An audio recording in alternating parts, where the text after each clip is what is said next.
was awaiting trial for my last trial. I was at a friend's home, warming my feet at the fireplace. We had bought books that day at a discount bookstore, and I bought a book entitled The Constitutional Amendments. Now, I never cared much for civics anyway. And I said, I don't know much about constitutional amendments. I think I'll get it. It's a small book. I'll skip through it quickly. Everything was fine until I got to amendment number 9. And a big light went up over my head. I said, gee, I didn't commit a crime. I had the right to do that all along. That woke me up. I don't think many of you know about the 9th Amendment. You never taught about it in school. No one mentions it. It's never been used, although it's in the Constitution, in the Bill of Rights. You know, when the Founding Fathers were laying out the Constitution, many colonies objected because they said, you haven't listed any rights.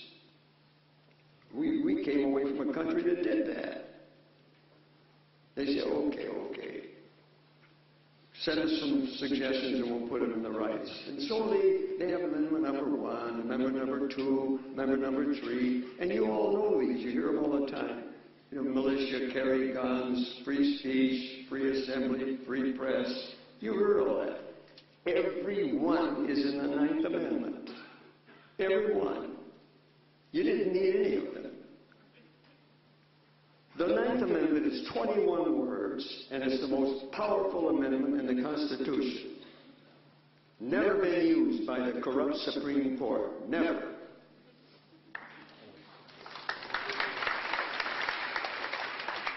You see, they know they can control us better by having the root of passing a law that blocks your exercise of a right.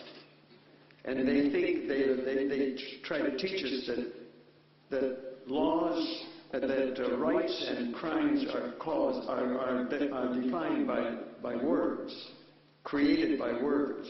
You can't create a crime or a right with words. You can't do it.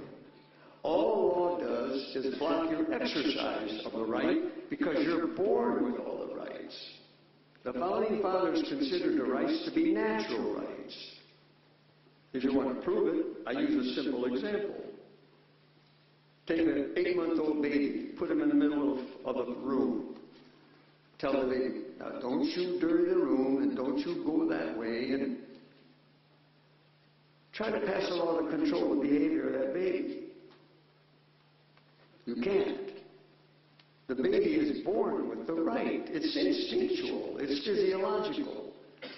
You're born with every conceivable right, and James Madison, knew you can't list all the rights in the Constitution. You can't do it. So he listed a few. He got to 10, and then he put in the 9th and the 10th, and there's the power. It says, the enumeration, meaning the listing, in the Constitution, comma, of certain rights, comma, isn't that understandable so far? Shall not be construed, and you know what construed means, your college group, to deny or disparage others, meaning other rights, retained by the people. 21 words. Did anyone not understand that? If you did, please contact me. You didn't, please contact me after the speech and we'll discuss it. I'll try to enlighten you. The words mean things, retained by the people. You see, you're born with them. Despite any law, any constitution, you retain them. You can't take it away. They're inalienable. Can't be transferred to any other entity. The only way they can deprive you of rights is by killing you. That's all. As long as you're alive, you have these rights. they learned early that all they can do to control you is pass a law. Now, prohibition made it a federal crime when you drank alcohol. How can that be a crime? Everyone knew that. How can that be a crime?